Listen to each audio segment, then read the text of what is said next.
예, 우리 옆 사람하고 인사하겠습니다. 한 사람을 세웁시다 이렇게 인사하겠습니다. 한 사람을 세웁시다. 예, 한 사람을 세웁시다. 예. 오늘은 욥에게 오신 하나님이라고 하는 제목으로 말씀을 나누려고 하는데요. 하나님이 인간에게 찾아오셔서 말을 거시는 장면을 계속해서 좀 보고 있습니다. 하나님이 인간에 오셔서 말을 거실 때는 분명히 이유가 있습니다. 우리가 우리 삶에 있어서 뭔가 길이 막혀 있고 또 깨닫지 못해서 우리 삶이 보이지 않아서 내가 어디로 가야 될지 모르는 상황, 또는 내가 죄 가운데 있어서 죄 가운데 있지만 그 죄를 알지 못해서 그 죄 속에 계속 빠져 있는 상태, 또 아니면 내가 하나님하고 더 가까워져야 되는데 그 내 모습이 그대로인 상태로 멈춰져 있어서 하나님이 나를 당신에게 더 가깝게 하시려고, 이런 나의 삶 가운데서 뭔가 변화를 통해서 성장하거나 또 나의 삶 가운데 하나님의 말씀으로 더 가깝게 가게 하기 위해서 그때 하나님께서는 우리에게 찾아오신다는 거죠. 그래서 우리에게 찾아오셔서 말씀을 거시고요, 그리고 우리에게 우리가 갖고 있는 문제를 알게 하시고 또 우리를 이렇게 새로운 교훈을 주셔서 우리가 새로운 길로 나가게 한다라는 것입니다. 오늘 읽은 말씀, 바로 그 욥도 바로 그런 케이스입니다. 고난 한가운데 있을 때 하나님께서 욥에게 나타나십니다. 그리고 말씀해 주신다는 거죠. 그리고 욥의 고난, 그 문제점을 해결해 주시는 장면이 오늘 장면입니다. 오늘 읽은 말씀은 바로 욥기의 결론이 시작되는 부분입니다. 그 앞전까지는 계속해서 욥이 스트러글링하는 장면이 나오는데요. 이제 모든 것이 해결되는 장면이 지금 읽은 장면 38장에서 시작이 된다는 거죠. 욥은 다 아시다시피 끔찍한 고통을 경험하고 있죠. 근데 그 경험을 하고 있는 것뿐만 아니라 친구들에게 비난과 조롱을 받고 있습니다. 그래서 욥은 친구들하고 적극적으로 논쟁하고 싸우면서 자신의 고통의 원인이 무엇인가를 찾고 있다는 거죠. 자신은 아무 죄가 없는데 친구들은 자꾸 와서 회개하라고 합니다. 그리고 욥은 나는 죄가 없다고, 너희들보다 내가 더 의롭다고, 공정하다고, 공의롭다고 그렇게 얘기를 합니다. 이 욥이 친구들하고 이제 싸워가는 과정 가운데 욥이 자신의 그 원래의 속마음들을 이제 다 드러내게 됩니다. 그 과정에서 욥은 하나님을 두려워하지만 사실은 하나님의 그 선하심이나 하나님의 공의로우심, 하나님의 그 선하게 인도하신 우리의 목자 되심을 사실 부인합니다. 그래서 난 그냥 지금 이 상태에서 죽었으면 될 걸, 아니면 내가 왜 나를 태어나게 하셨든지, 그날에 하나님께서 저주가 있었다라면 내가 이런 고통을 당하지 않을 텐데, 이런 얘기를 하면서 사실 하나님을 두려워하지만 하나님을 온전하게 두려워한 삶 가운데 하나님을 온전히 섬기지 못하고 오히려 하나님을 부정하는, 원망하는 그런 그 얘기를 합니다. 그런 다툼과 또는 논쟁이 있는 가운데 이제 마지막에 하나님께서 이제 욥을 만나 주십니다. 그랬더니 결론은 뭡니까? 욥이 이제 고백하죠. 하나님, 내가 이제 여태까지는 하나님을 귀로만 들었습니다. 이제는 눈으로 보면서 믿겠다라고 이제 새로운 믿음의 모습으로 나간다는 거죠. 그래서 그런 고난이라고 하는 걸 통해서 욥이 귀로만 듣던 믿음에서 이제 눈으로 보면서 하나님 보면서 따라가는 믿음으로 바뀌었다는 거죠. 근데 오늘 이 욥기를 쭉 보다 보면요, 마지막에 사실 우리가 그냥 스쳐 지나가지만 좀 생각해보면 잘 이해가 되지 않는 부분이 오늘 읽는 장면입니다. 오늘 읽은 말씀을 한번 생각해 보십시오. 하나님이 욥에게 나타나셔서 하시는 말씀은 뭐냐면요, 세상을 누가 창조했느냐 이런 얘기입니다. 4절 말씀에 보면요, 하나님이 욥에게 물어보십니다. 내가 땅에 기초를 놓을 때 욥아, 너가 어디 있었니? 너 세상의 도량법을 누가 결정했는지 아니? 세상의 추춧돌은 누가 놨는지 아니? 이 모퉁이 돌은 누가 놓았는지 아니? 이렇게 질문하신다는 거죠.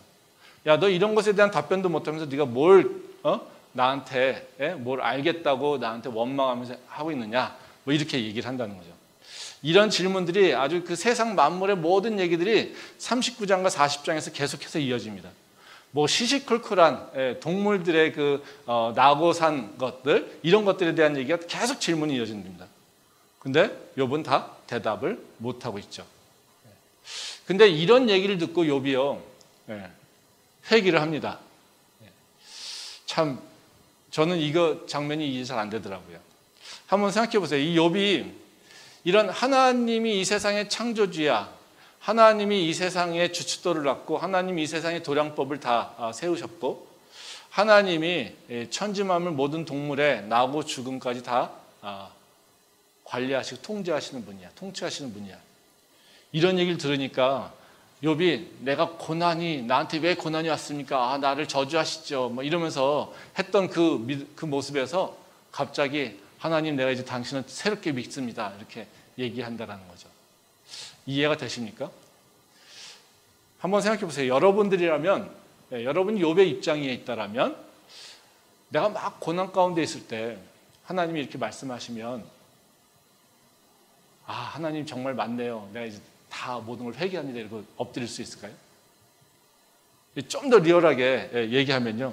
뭐 욥의 모습처럼 우리가 잘 살고 있었어요. 근데 갑자기 교통사고로 내 가족이 죽었어요. 그것 때문에 막 헤매고 있는데 갑자기 집에서 불이 났어요. 막 그것 때문에 어떻게 하지 하고 있는데 내 몸이 아파요. 암이 왔대요. 그래서 이게 뭐지? 내 인생이 뭐지? 나는 지금 내 재산도 다 잃어버리고 내 가족도 다 잃어버리고 내 건강도 지금 다 고통 가운데 있어. 그래서 내가 원망해. 하나님 나한테 왜 이러십니까? 하나님 나한테 이렇게 고통 가운데 나를 고통으로 몰고 가십니까? 하나님 내가 무슨 죄를 졌기에 이렇습니까? 막 이러면서 하나님 진짜 있습니까? 막 이러고 있는데 하나님 딱 나타나셔가지고 우리한테 너 나를 아니? 내가 너 창조주야. 내 이 세상의 주관자야. 내 이 세상에 모든 것들을 다스리고 있어. 그런 네가 나를 알아? 이런 얘기하면 우리가 갑자기 맞습니다. 그리고 하나님한테 엎드려서 당신이 창조주십니다. 내가 잘못했습니다. 원망해서 잘못했습니다. 이러고 회개하게 됩니까? 아니. 회개 쉽지 않죠. 저는 이 말씀 보면서요. 계속 읽으면서 무슨 뜻인지 알겠지만 사실 그게 와닿지 않아요. 왜 그럴까? 왜 그럴까? 이게 어떻게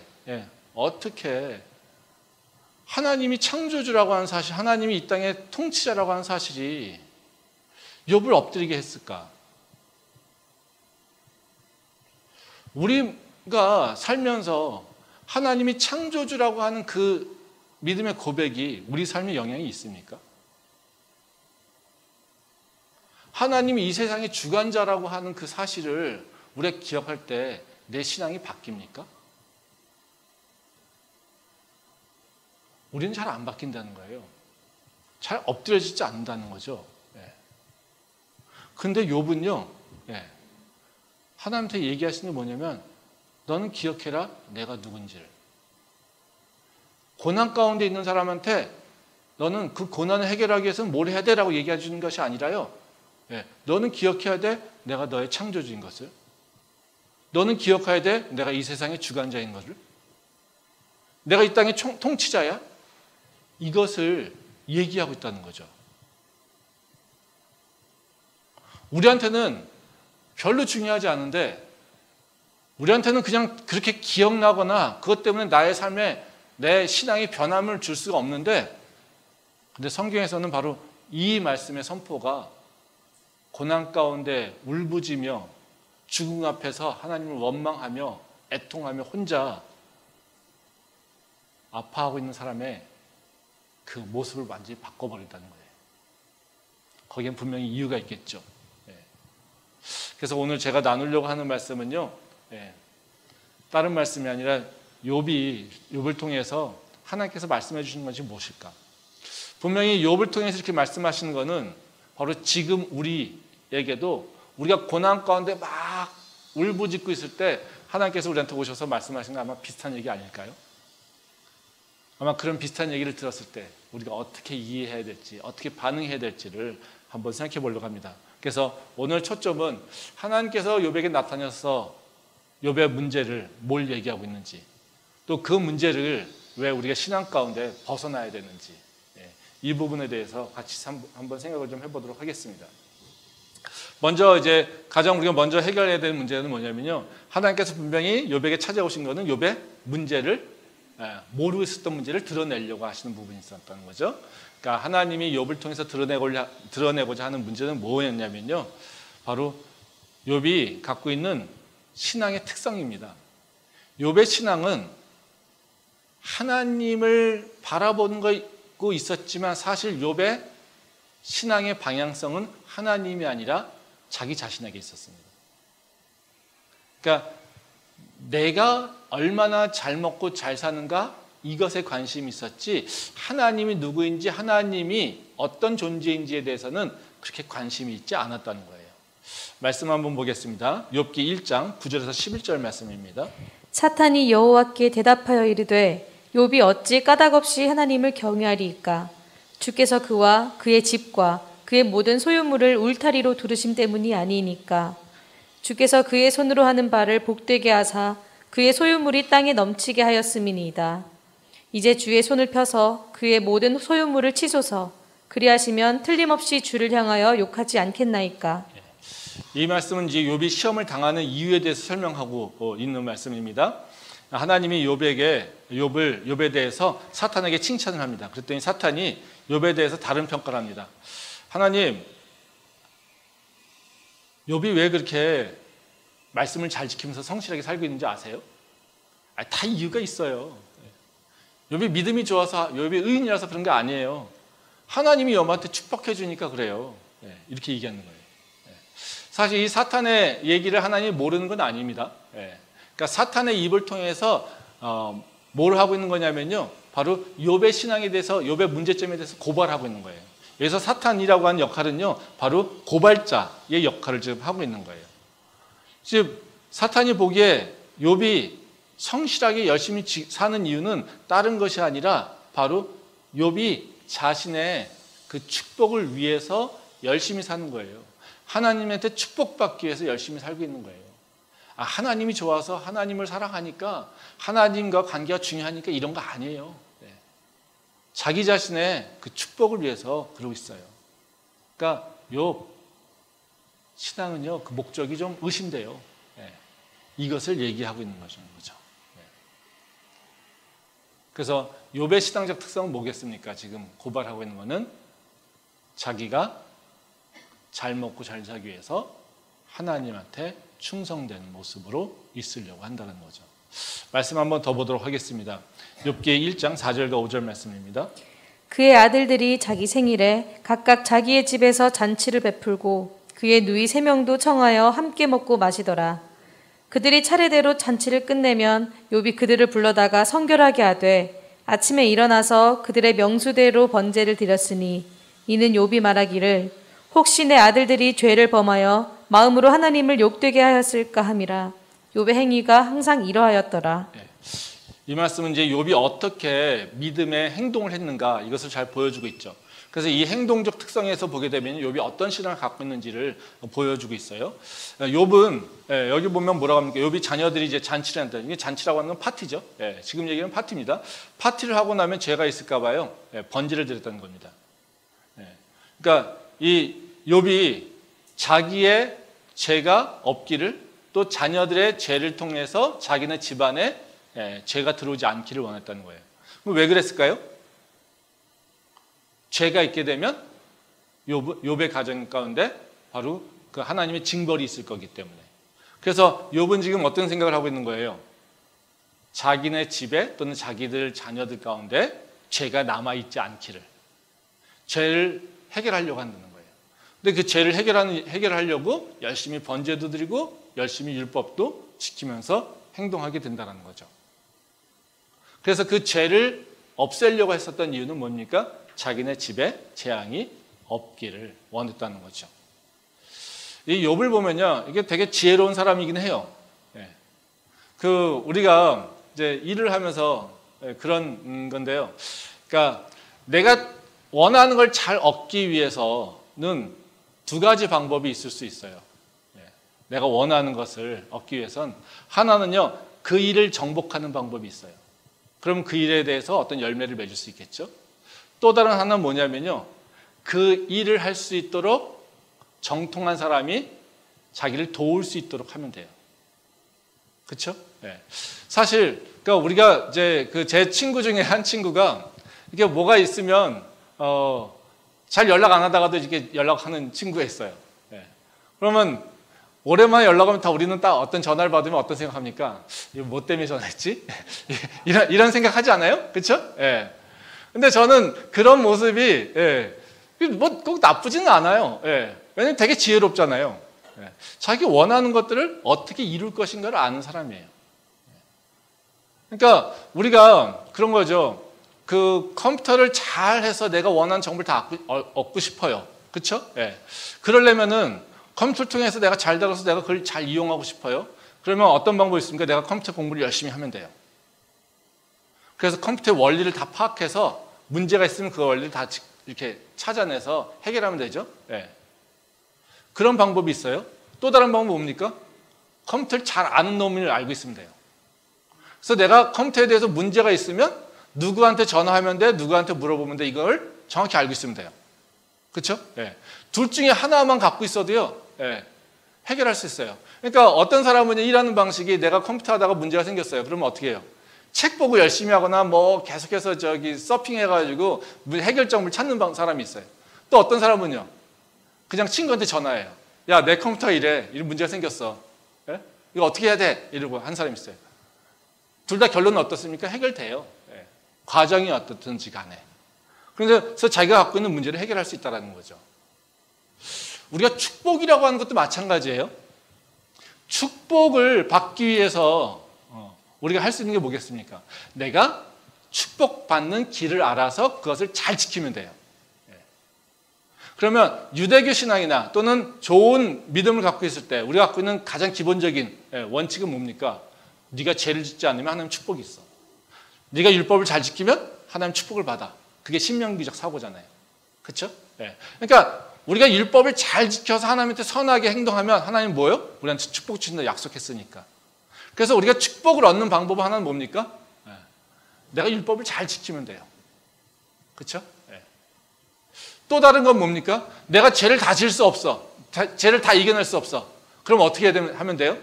율법을 지키려고 하다 잘 못했어요? 그럼 뭐 하면 됩니까? 하나님이 두려우니까 하나님한테 번제를 드리면 돼. 그 죄를 해결하면 되잖아요. 그렇죠? 그러면 내 삶 속에서는 바로 내가 죄를 안 짓든지 아니면 내가 모르고 죄를 졌을 때는 번제를 드려서 죄를 없애든지. 그렇죠? 이것도 하나님께서 알려주신 방법이죠. 그러면 어떻게 됩니까? 내 삶 속에서는 죄가 없어요. 그럼 하나님은 어떻게 할까요? 나한테 축복 줄 수밖에 없는 거죠. 그렇죠? 지금 욥이 선택한 방법은 뭡니까? 내가 스스로 축복을 만들 수는 없어요. 근데 내 축복은 어디서 오냐면 하나님으로부터 온다는 걸 알아요. 근데 하나님께서 나에게 축복 주는 방법이 있어요. 원리가 있어요. 이건 뭐냐면 내가 율법을 잘 지키든지 아니면 내 삶 속에서 죄가 없게 하는 거야. 지금 욥이 하고 있는 건 뭡니까? 내가 하나님의 축복을 누리기 위해서는 내 삶 속에, 내 가문 속에, 내 영역 가운데 죄가 없게 하면 돼. 이걸 잘 지키고 있는 거예요. 그러면 이것의 목표는 뭡니까? 욥의 특성은 내 삶이 편안하면 돼. 이거예요. 하나님은 어떤 존재입니까? 맞아요. 전능하세요. 그리고 모든 걸 다 하실 수 있는 분이고 축복의 주관자예요. 근데 그분은 어떤 분? 나에게 축복을 주시는 분. 이걸로 끝나는 거예요. 그러니까 욥의 신앙은 어디에 있습니까? 하나님을 인격적으로 섬기거나 하나님을 주인으로 보는 것이 아니라 나에게 축복을 주시는 분, 내가 원하는 것을 이룰 수 있도록 나를 도와주시는 분, 이분으로 돼 있다는 거죠. 지금 사탄이 와서 고발하는 것도 그거예요. 하나님께서 복 주시니까 제가 지금 말 듣는 거예요. 하나님께서 저한테 축복 주시니까 제가 지금 저렇게 율법 지키고 있는 거예요. 쟤 뺏어보세요. 제가 하나님 말씀 듣나. 제 거 다 뺏어보세요. 제가 하나님한테 충성하고 봉사하나. 안 그럴걸요? 이러고 지금 얘기하고 있는 거예요. 바로 이게 욥의 신앙이라는 거죠. 근데 또 좀 삐딱하게 생각하면요, 그런 생각할 수 있지 않습니까? 아니, 내가 좀 잘 먹고 잘 살기 위해서 믿음 생활 잘한다는데 그게 뭐가 문제지? 그렇죠? 아니, 인간은 다 그런 거 아니에요? 내가 잘 먹고 잘 살기 위해서 신앙생활을 하는 거잖아요. 내가 잘 먹고 잘 살기 위해서 내가 열심히 일하는 거잖아요. 내가 좀 성공하기 위해서 열심히 수고하고 노력하는 거잖아요. 내가 원하는 걸 얻기 위해서 내가 열심히 노력하는 거잖아요. 그게 내 힘으로 좀 안 돼. 그래서 좀 하나님한테 좀 힘을 받고자 하나님께도 기도도 하고 하나님 말씀도 좀 듣고 그래. 내가 잘 먹고 잘 살려고 한다는 게 뭐가 문제지? 내가 시험에 붙어서 합격하기 위해서 내가 하나님한테 좀 도움을 청한다는 게 뭐가 문제지? 이게 그렇게 나쁜 짓인가? 아니잖아요. 그렇죠? 우리가 무슨 고난받기 위해서 교회 나와요? 우리가 욥기처럼 아파하기 위해서 고난받아요? 우리가 세상에서 실패하기 위해서 교회 나와요? 그런 거 아니잖아요. 좀 축복 좀 누리면 어때? 그것 위해서 좀 살면 어때? 내가 좀 편하기 위해서 기도하고, 내가 좀 세상에서 잘 되기 위해서 기도하고, 내가 세상에서 좀 잘 먹고 잘 살기 위해서 하나님 말씀 좀 지키고 열심히 살아. 이게 뭐가 문제지? 그 단계까지만 해도 되게 훌륭한 거 아닙니까? 욥도 어때요? 그렇게 살아도 어떻게 평가받습니까? 동방의 의인이라고 얘기했어요. 하나님이 누군지, 그분에 대해서 그분이 정체성이 누군지 합당한 믿음 아니어도 욥은 어떻게 평가받고 있습니까? 의인으로 평가받고 있어요. 성실하게 잘 살았어요. 근데 하나님은요, 이걸 문제 있다고 얘기한다는 거예요. 근데 우리는요, 사실 그게 잘 이해가 안 돼요. 그게 왜 문제입니까? 내가 잘 먹고 잘 살기 위해서 주님의 말씀을 좀 듣는 것, 내가 잘 먹고 잘 살기 위해서 주님 앞에 좀 성실하게 사는 것, 열심히 기도하는 것, 그게 하나님을 제대로 알고 뭐 이런 거 상관없어도 그래도 잘 살고 있잖아요. 그게 뭐가 문제예요? 우리는 이렇게 얘기할 수 있다는 거죠. 이게 문제일까요? 하나님이 말씀하신 건요, 그 신앙은 문제가 있다는 겁니다. 내가 잘 먹고 잘 살기만을 위해서 선한 일을 하려고 하고, 말씀을 지키려고 하고, 기도하려고 하고, 예배드리려고 하는 것, 이것이 문제가 있는 신앙이라고 말씀하신다는 거예요. 왜냐? 그 신앙에 갇혀 있을 때는 하나님의 그 선하심이, 하나님의 그 전능하심이, 그리고 하나님이 원하시는 그 계획들이 내 삶을 통해서 이루어지지 않기 때문에 그렇습니다. 다시 말하면 하나님의 나라와 하나님의 의가 내 삶에서 드러나고 있지 않기 때문에 그렇다는 거예요. 말씀 한번 보겠습니다. 욥기 42장 1절부터 3절 말씀입니다. 욥이 여호와께 대답하여 이르되 주께서는 못하실 일이 없사오며 무슨 계획이든지 못 이루실 것이 없는 줄 아오니 무지한 말로 이치를 가리는 자가 누구니이까? 나는 깨닫지도 못한 일을 말하였고 스스로 알 수도 없고 헤아리기도 어려운 일을 말하였나이다. 이 말씀 이제 욥이 하나님의 통치하심, 그 하나님의 창조주의심을 깨닫고 된 후에 회개하는 내용입니다. 그 2절에 보면요, 그런 얘기합니다. 하나님은 우리를 포함해서 세상의 모든 만물을 위한 계획을 가지고 있고요, 또 그 모든 계획을 이루시는 분입니다라고 이렇게 고백하고 있어요. 근데 욥은 어떻게 얘기하고 있냐면요, 욥 자신은 하나님 뜻도 모르고 무지한 말로 하나님의 그 이치를 내가 어둡게 했습니다, 이렇게 얘기하고 있어요. 지금 하나님은 어떻게 얘기하고 있는 거예요? 하나님은 이 세상을 향한 원대한 계획이 있다고 얘기하시는 거예요. 그 원대한 계획을 가지고 우리를 인도하시고 이끌어가고 있다는 거예요. 근데 지금 욥은 뭐 하고 있었다는 거예요? 나는 그 하나님의 뜻을 알지 못했어요. 하나님의 계획을 깨닫지 못했어요. 그리고 하나님이 행하시고 가던 일들을 내가 알지 못했어요. 그러면서 뭐예요? 무지한 걸로 하나님을 판단했어요. 하나님에 대해서 얘기했어요. 그래서 하나님의 계획하심을 지금 어긋나게 했어요. 이렇게 얘기하고 있는 거예요. 지금 자기 죄가 뭐라는 거예요? 회개하고 있는 게. 하나님의 계획을 내가 알지도 못하고 이루려고 하지도 않았었습니다. 내가 하나님의 계획에 이렇게 들어가지 않았었습니다. 오히려 내 욕심과 내 고집으로 뭐만 했다고요? 하나님의 그 선하신 계획들을 다 그러니까 왜곡시켰다는 겁니다. 이게 바로 욥이 고백하고 있는 거라는 거죠. 우리가 내 신앙만, 내 모습만 바라보게 되면요, 우리는 어떤 모습에 있냐면요, 하나님과 떨어지게 돼 있어요. 하나님과 동행할 수 없어요. 이 하나님과 동행하는 거, 아니 뭐 동행 좀 안 하면 어때? 그냥 잘 먹고 잘 살면 되지. 이렇게 얘기할 수도 있겠죠. 네. 근데 하나님과 동행하지 않게 되면요, 내 삶 가운데 하나님의 능력이, 십자가의 능력이 드러나지 않습니다. 그런 것들은요, 지금은 괜찮을지 모르겠지만요, 조금 가게 되면요, 여지없이 무너지게 된다는 거죠. 우리가 어떤 믿음을 갖느냐라고 하는 것을 예수님이 평가하실 때 반석 위에 집을 짓는 놈이 있고요, 모래 위에 집을 짓는 놈이 있죠. 문제가 없을 때는요, 반석에 집을 짓든 모래 위에 집을 짓든 아무런 상관이 없습니다. 근데요, 삶에 있어서 문제가 생겼어요. 비가 많이 와요. 비가 조금만 와요. 그러면 어떤 게 문제가 있습니까? 반석 위에 집을 세운 사람은요, 걱정 근심이 없습니다. 그 휘몰아치는 홍수에도 전혀 흔들림이 없습니다. 그렇지만요, 모래 위에 집을 지은 사람은요, 썰려 내려가서 그 집이 다 무너지죠. 우리가 바른 믿음, 하나님을 온전히 알고 하나님의 그 창조주이심을, 하나님의 통치하심을, 그리고 하나님의 계획 가운데 내가 순종하며 들어가려고 하는 믿음, 이 믿음을 갖는 것은 어떤 믿음이냐면요, 바로 반석에 집을 짓는 것과 똑같아요.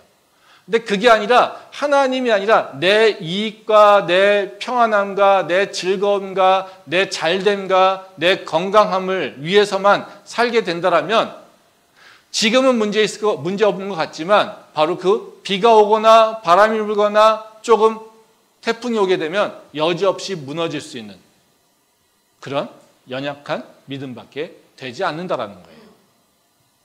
지금 욥이 고백하고 있는 건 뭐냐면요, 하나님, 나는요, 내 욕심 때문에, 내 잘됨을 위한 내 탐욕 때문에 하나님을 보지 못했어요.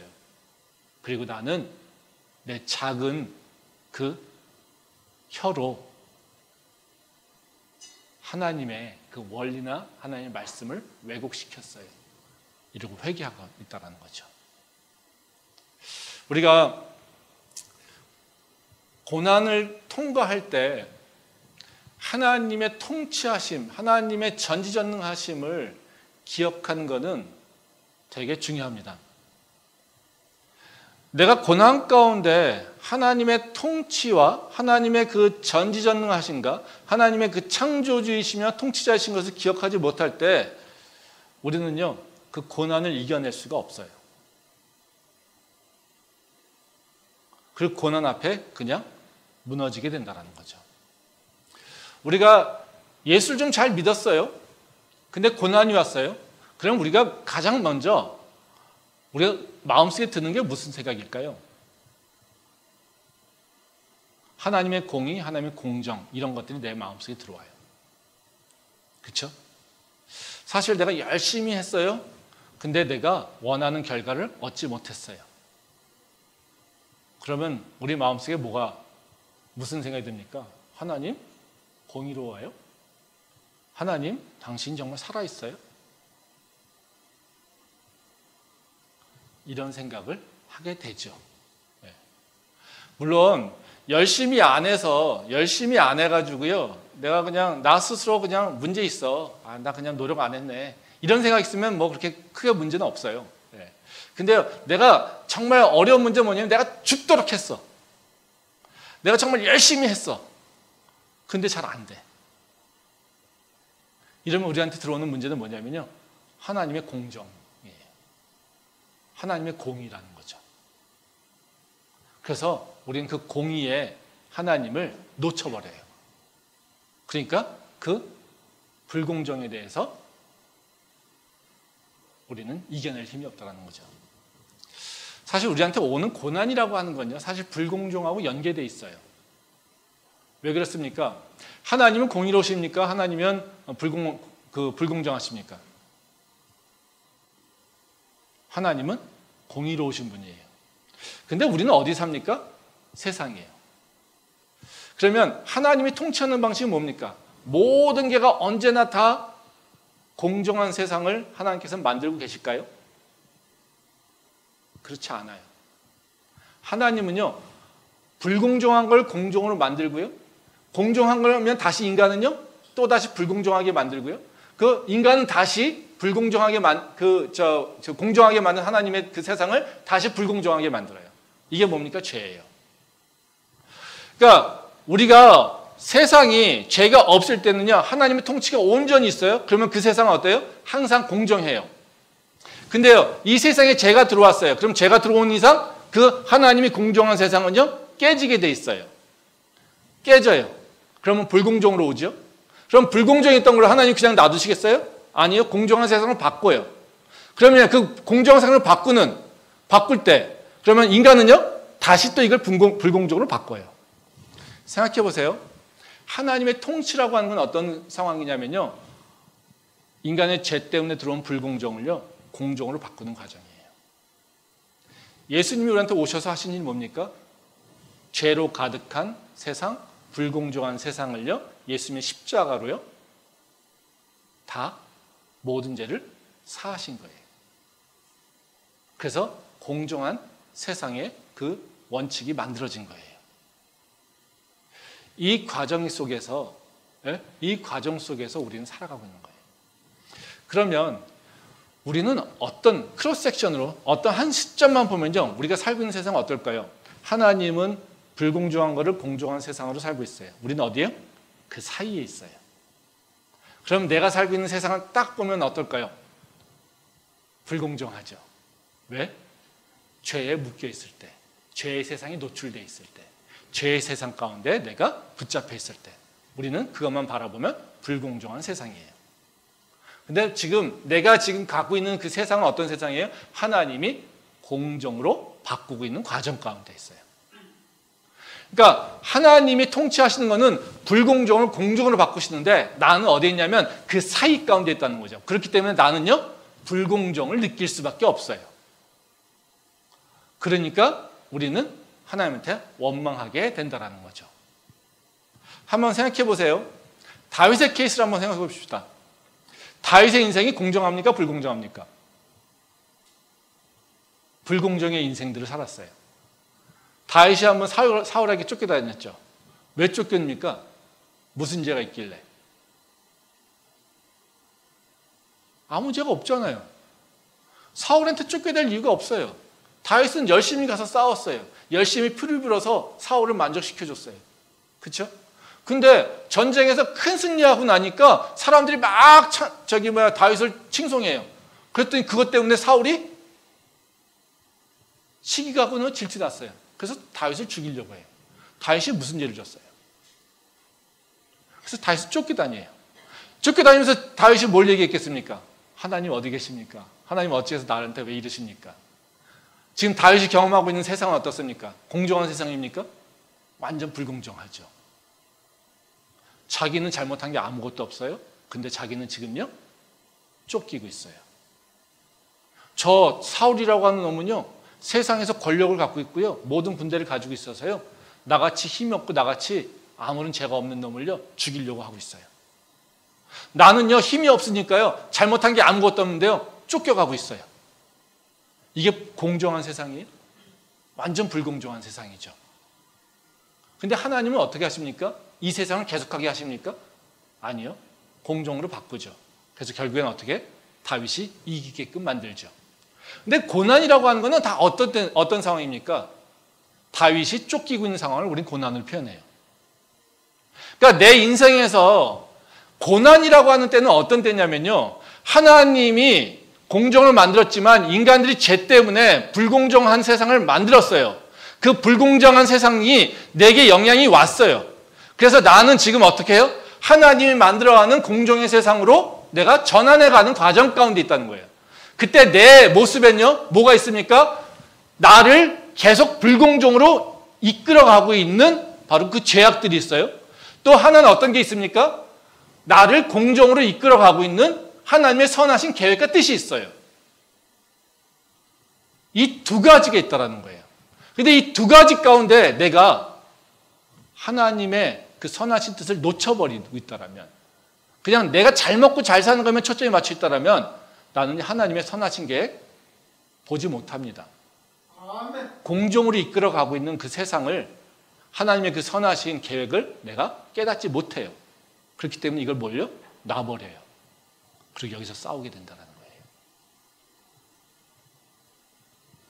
그러기에 우리가 내가 잘 먹고 잘 사는 거 이것만 있으면요, 그것만 초점에 맞춰 있으면요, 하나님의 선하신 계획을 깨닫지 못해요. 그래서 하나님이 이루실 그 선한 계획, 하나님이 이루실 그 의로움, 여기에 도달하기 전에 나는 무너져 버린다는 거예요. 그래서 하나님께서 지금 다윗에게 얘기하시는 게 뭡니까? 내가 누군지 아니? 이 땅의 창조주야? 나는 어떤 존재니? 이 땅을 선하게 인도하고 있어. 나는 이 세상을 향한 계획이 있고, 이 세상을 공의롭게 할 것이고, 이 세상을 바로 내 의가 바로 설 수 있는 내 나라로 온전하게 세울 거야. 그러니까 너는 지금 여기에 묶여있지 말고 나의 선한 계획을 보고 따라오너라, 이러고 말씀하신다는 거예요. 이 선한 계획을 따라오기 위해서는 뭘 기억해야 됩니까? 하나님이 이 땅의 주인이 되심을 기억해야 돼요. 하나님의 선하심을 기억해야 돼요. 그래서 고난의 때에 바로 하나님이 이 땅의 주인이시고 하나님이 이 땅의 창조주시며 이 땅의 통치자라고 하는 것을 기억하고 있는 것, 그것을 기억하는 것만으로도 우리는 지금의 내가 겪고 있는 고난을 이길 수 있는 힘이 생긴다는 거예요.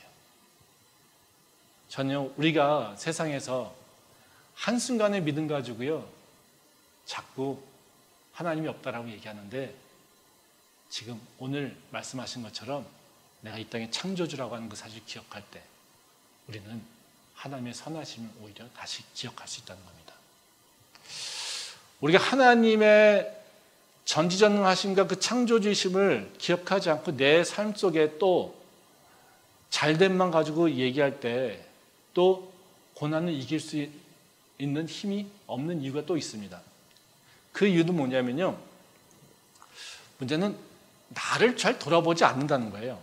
그래서 나의 문제를 깨닫지 못한다는 겁니다. 이게 우리가 갖고 있는 문제라는 거예요. 그래서 우리가 내 삶에 있어서 사실 내가 완전치 않기 때문에 내 고난의 때에 우리가 해야 될 일은 뭐냐면 나를 돌아봐야 되는 거거든요. 말씀 한번 보도록 하겠습니다. 전도서 7장 14절 말씀입니다. 형통한 날에는 기뻐하고 곤고한 날에는 되돌아보아라. 이 두 가지를 하나님이 병행하게 하사 사람이 그의 장래일을 능히 헤아려 알지 못하게 하셨느니라. 이 말씀은 좀 지혜의 말씀이죠. 우리한테 뭐라고 얘기하시냐면, 너의 삶 가운데는 뭐가 있냐면 형통한 날이 있어. 그리고 너한테 곤고한 날도 있어. 그리고 네가 형통한 날을 경험해? 그땐 기뻐해. 기뻐하고 감사하면 돼. 근데 네가 곤고할 때가 있어. 그날엔 네가 해야 될 일이 뭐냐면 너 자신을 돌보는 거야. 너 자신을 다시 돌아보는 거야. 이것을 얘기하고 있다는 거예요. 다시 말하면요, 우리 인생은 흘러가는 과정 가운데 있잖아요. 근데 때로는요 형통하고요, 때로는요 공고해요. 근데 이것 다 모두가 다 어떻게 해요? 하나님의 통치 가운데 있다라는 거예요. 그러니까 하나님의 통치하심을 온전히 기억하면요, 형통한 날이 온다? 그러면 어떻게 해요? 하나님께 감사하고 기쁨을 온전히 누릴 수 있겠죠. 그리고 내한테 어려운 날이 있어? 그러면 어떻게 해야 됩니까? 내가 뭐가 문제지? 하나님은 나한테 무엇을 말씀하시는 거지? 나를 스스로 돌아보게 된다는 거죠. 근데 우리가 하나님이 누군지를 잊어버리고 내가 고난당하는 모습만 바라보면 어떻게 될까요? 우리가 쉽게 빠지는 게 뭐냐면요, 자기 연민입니다. 보세요. 나는 지금 힘들어요. 근데 내 옆에 놈은요 보니까 즐거워요. 우리 청년들도 이게 이제 아쉽게 이번에 떨어진 친구들이 있는데, 나 보는데요 똑같이 공부했어요. 나도 고생했어요. 근데 난 떨어졌어요. 내 친구는 붙었어요. 저 놈은 잘 나가. 나는 지금 또 쭈그리고 있어. 내 인생 구질구질해. 그럼 어떻게 될까요? 내가 그렇게 불쌍하지? 그런 생각 들지 않겠어요? 특히요, 내가 뭘 잘못했길래 이런 생각이 들면요, 나는 더 구질구질하죠. 또 내가 불쌍하죠. 그렇죠? 하나님이 왜 나한테는 저런 축복을 주지 않지? 와, 나같이 불쌍한 사람한테 왜 은혜를 주지 않지? 자기 연민에 빠지죠. 내 연민에 빠졌을 때 뭐가 문제입니까? 거기에는 의로움이 없어요. 의를 분별할 수 있는 능력이 없어요. 놓쳐버립니다. 뭐만 생각합니까? 내가 손해본 거, 내가 고통받는 거, 내가 어려운 거, 내가 아파하는 것밖에 보이지 않지, 거기에서 하나님의 의는 내가 볼 수 없다라는 거예요. 세상에서 실패한 사람하고 얘기할 때마다 겪게 되는 어려움이 우리가 다 있죠. 뭡니까? 꼬임이에요. A를 얘기해도요, A로 받아들이지 않아요. 뭐로요? B로, C로, D로. 그렇죠? 네. 한번 생각해 보세요. 우리 요새 사람들이 왜 뭐 명품 이런 얘기 많이 하잖아요. 사람들이 명품을 왜 쓸까요? 남한테 잘 보이려고. 네. 근데 얼마 전에 그 장관 후보자가 백이 아니라 그 에코백을 들고서 출근하는 모습. 네, 환경부 장관 그 후보자가요. 그랬더니 그거에는 사람들이 저 사람은 장관이 되는 장관 후보자인데 명품백이 아니라 에코백을 들었어. 네, 아무도 뭐라고 안 해요. 그 사람도 당당하게 해요. 왜요? 자기는요 지금 고통당하고 자기는 지금 뭐 때문에 채워지지 못한 게 아니거든요. 자기가 채워져 있을 때는요, 내가 뭘 들었는지 별로 중요하지 않아요. 근데요, 내가 채워지지 않았을 때는요, 어떻게 해요? 나를 자꾸 드러내야 돼요. 그래서 더 좋은 것, 남보다 더 나은 것을 자꾸 남한테 보여줄 수 있어야 돼요. 왜곡된 거죠. 우리가 내가 채워지지 않았을 때 일어나는 일은 뭐냐면요, 자기 연민인데요. 자기 연민 가운데는요, 뭐가 옳은지 뭐가 그른지에 대해서 얘기하잖아요. 뭐만 생각합니까? 내가 손해본 것만, 내가 아파하는 것만, 내가 고통당하는 것만 생각해야 된다는 거죠. 그래서 우리는요, 진리를 못 봐요. 하나님의 뜻을 깨닫지 못한다는 거예요. 욥이 친구들에게 계속 얘기하잖아요. 욥의 친구들이. 야, 너 회개해. 너 분명히 잘못한 게 있을 거야. 예. 욥의 반응은 뭡니까? 나 니네보다 잘 살고 있거든. 나 니네보다 잘 살아왔거든. 왜 나한테 회개하라고 그래? 야, 내가 잘못해서 이렇게 벌을 받고 있다면 너희는 죽어야 돼. 이런 얘기예요. 뭐 때문에요? 니네가 나보다 잘한 거 아무것도 없어. 근데 너희는 잘 살고 있지? 나는 내가 잘못해서 잘못 사는 게 지금 고통 나오는 게 아니라 하나님께서 나한테 뭔가 이상한 나쁜 그런 계획이 있어서 그래. 난 이해할 수가 없어. 이런 얘기예요.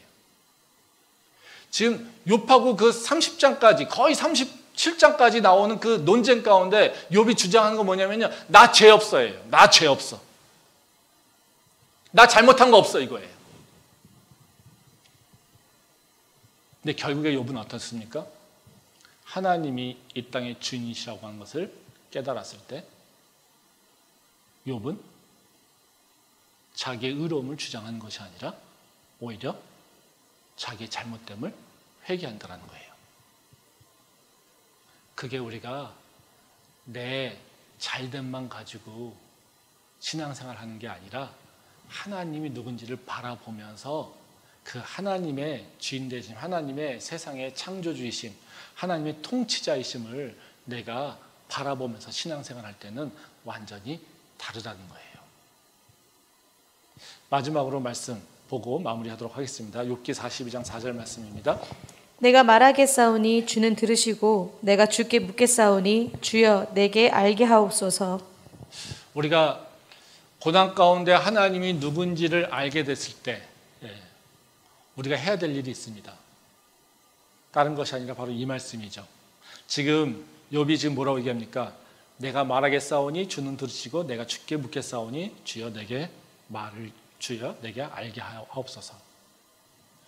우리가 건강한 신앙으로 하나님이 나의 주인 되심을, 그 하나님이 나의 통치자심을 알고 있을 때 내 삶에 어떤 변화가 일어났어요? 그러면 당연히 어떤 모습이 됩니까? 주님, 당신 뜻이 무엇입니까?를 물어보는 게 가장 첫 번째예요. 그렇죠?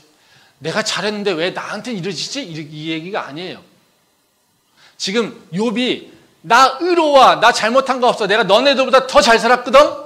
이런 얘기를 주장하는 게 아니라 욥이 자기의 모습을, 하나님이 창조주시지, 하나님이 나의 주인 되시지, 하나님이 이 땅의 주관자시지 라고 하는 것을 알고 있을 때 욥의 모습은요, 더 이상 자기가 의로워, 나는 잘했어, 왜 내 인생은 이렇지, 내 인생은 왜 이 꼬라지야 라고 하는 얘기를 하고 있는 것이 아니라 뭘 얘기합니까? 하나님, 이제 내가 들을게요. 하나님, 내가 지금 이제 말씀할 테니까요, 제가 부족한 걸 알게 해주세요. 내가 깨닫게 해주세요. 내 삶에 있는 모든 문제를 주님 앞에 아뢰겠습니다. 나한테 이제 새로운 모습으로 나를 볼 수 있게 해주세요. 이 얘기를 고백하고 있다는 거예요. 우리가 하나님을 창조시라고 하는 것, 하나님 나의 주인이라고 하는 고백, 이 고백하는 신앙은 어떤 신앙이냐면요, 내가 고난이 왔을 때 주님 앞에 엎드리는 신앙입니다. 내 삶에 내가 깨닫지 못하는 일이 있을 때, 내가 이해 안 되는 일이 있을 때, 그때 엎드리는 자세예요. 이게 하나님을 온전하게 믿고 있는 자들이라는 거예요. 우리가 하나님에게 엎드릴 수 없는 자가 있습니다. 어떤 자요? 나한테만 고난을 주고, 나한테만 아픔을 주고, 나한테만 시련을 주고 있는, 바로 그런 자기 연민에 빠져 있을 때는 주님 앞에 못 엎드립니다.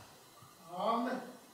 저는 우리의 신앙이 바로 이 욥의 고백처럼 될 수 있기를 소망합니다. 주님, 내가 지금 고난이에요? 내가 주님 실패했어요? 내가 지금 낭망해 있어요? 내가 하나님 어디로 가야 될지 모르겠어요? 내 길이 막막해요? 바로 이때 우리가 해야 될 일은 뭐냐면요, 하나님, 당신께서 나한테 선하신 계획이 있으시죠? 하나님, 지금은 내가 불공정하게 느껴서 내가 분노하고 있지만 하나님, 분명히 하나님께서는 선하게, 공정하게 이 세상을 바꾸실 것이죠. 하나님, 지금 나는 막막하고 답답하고 깜깜하게 어디로 가야 될지 모르겠지만 하나님께서 나를 향하신 계획이 있으시죠? 그 계획을 알게 해주세요. 내가 겸손히 주의 말씀을 듣겠습니다. 그래서 엎드리는 자라는 거죠. 저는 우리가 이 욥이 고백한 것처럼 주님 앞에 엎드릴 수 있는 자 되길 소망합니다. 그리고 겸손히 주의 말씀으로 주님의 그 선하신 계획을 내 삶 가운데서 회복할 수 있는 주님의 온전하신, 그리고 주님이 사랑받는 그런 자녀 될 수 있기를 소망합니다. 기도하겠습니다. 아멘.